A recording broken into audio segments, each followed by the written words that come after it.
try to avoid doing this in my Sunday best.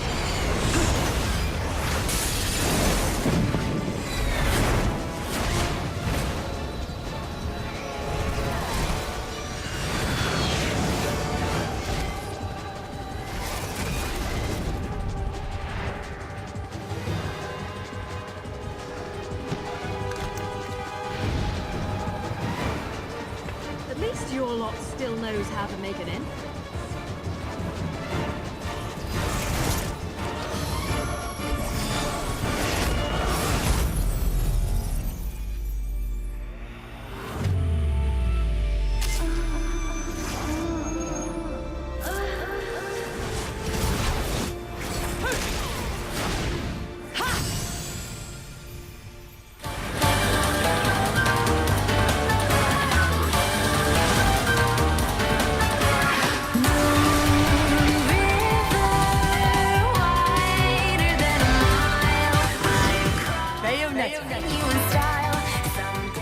Bayonetta 2 from Platinum Games is a video game at its best.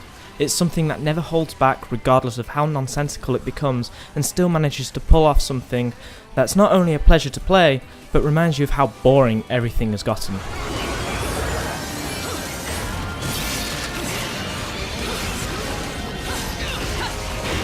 Taking place not long after the original game, Bayonetta is out shopping for Christmas when angels attack. Jeanne's soul, her friend, is knocked from her body and dragged to hell. Bayonetta sets out to retrieve Jeanne, and from there it all becomes very confusing, and simply put, this story is literally around to take you, the player, and Bayonetta from location to location. At times I found myself getting frustrated with how nonsensical the story is, but as time wore on and the end started to approach, something clicked. I was drawn into the light tale of good and evil, gods and squirrels.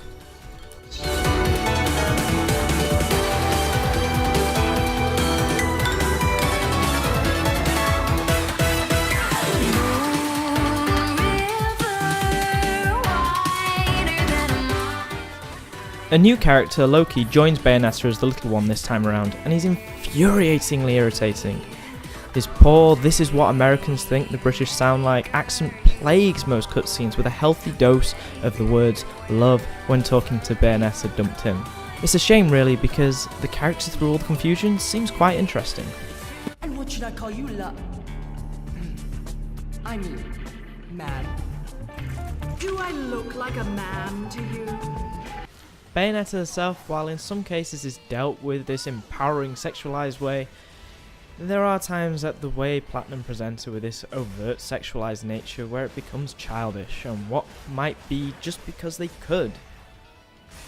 But when it isn't being creepily weird, Bayonetta is a fantastic character who, much like everything else in the game, doesn't make a lot of sense, but is an absolute pleasure to be around. Bayonetta 2 is a game that I describe when playing it as perfect.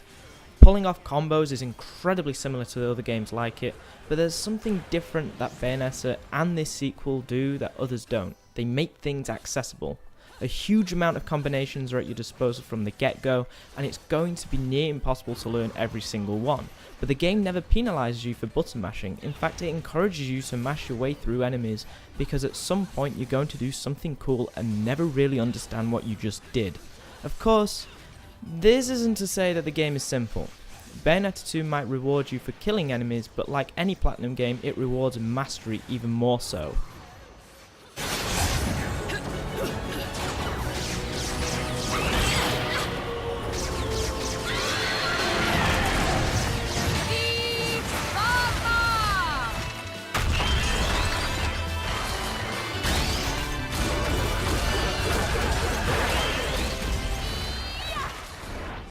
It does this through giving you trophies based upon your score from stone to pure platinum.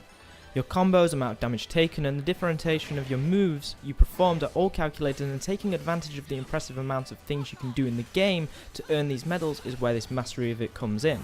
Along with mastering the rest of the game works, there's a whole plethora of weapons to unlock through various LPs that you can collect in the world. Each one has their own style and can be stuck on both Bayonetta's legs and arms, as well as being switched out at the touch of a button to differentiate combos in motion. It should be a thing that slightly halts the action, but you never notice the instant you do change, other than the speed of what the weapon might swing or fire at.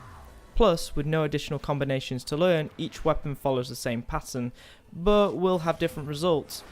It just adds to that accessibility the game has. My favourite thing in Bayonetta was the witch time dodging, wherein evading at the attack at the last minute will result in time slowing down, allowing you to dish out a ton of damage in a short amount of time. It's back in Bayonetta 2 and it's absolutely vital that you learn how to do it.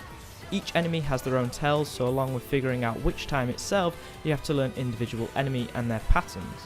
It might sound that Bayonetta 2 is quite the doddle, and in respects, once you get things down it does become easier to tackle, but Bayonetta 2 is a really hard game if you haven't learnt things. It will kill you over and over again. Though it becomes a bit of a hassle when the leopard sprint, which turns Bayonetta into a leopard to get across areas faster and is mapped to the same button as dodging, gets in the way of pulling off witch time evasion, and you find yourself sprinting behind them instead. New to Bayonetta 2 is the Umbran Climax, which is a smaller version of the climaxes when defeating bosses or bigger enemies. Instead of the massive creatures that instigating a quick time event or cutscene, your moves are empowered further. You can wipe entire waves of enemies out in one go with absolute ease. And when using it on a boss, it's always dazzling to see a massive crow fly through the screen, dishing out insane amounts of damage after a dozen swords have flown outwards. The exclusion of penalties for using particular items, especially ones that make you invincible, make for certain encounters, especially the last boss, an absolute cakewalk. In other Platinum games, such as the Wonderful 101, will crush your scores for using items that make the game easier for you. I found myself avoiding these items, other than healing ones, to get the purest experience out of the game.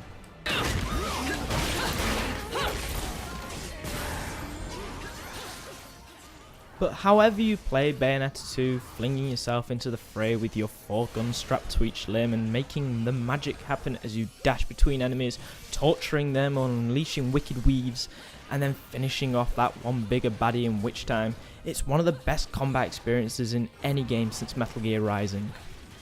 The thing with it though is that Bayonetta 2 doesn't just ooze sheer joy, it is sheer joy.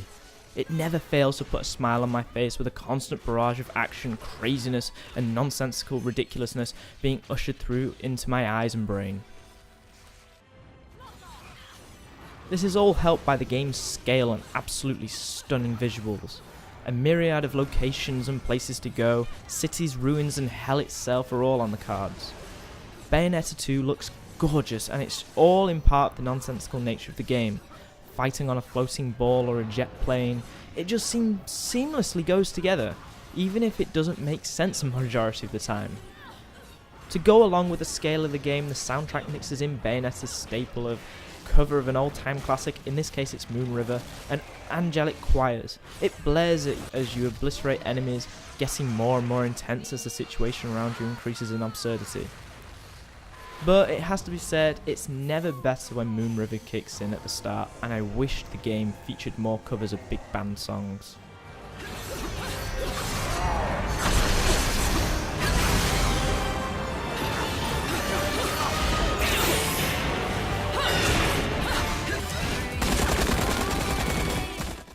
Bayonetta 2 doesn't care what you were expecting, other than if you're a Bayonetta fan then you know what you're already getting.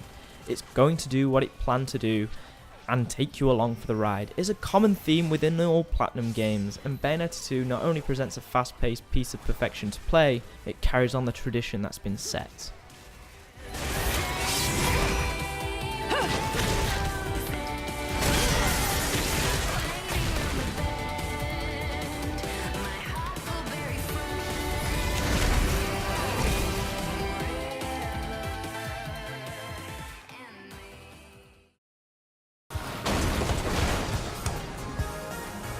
Beautiful.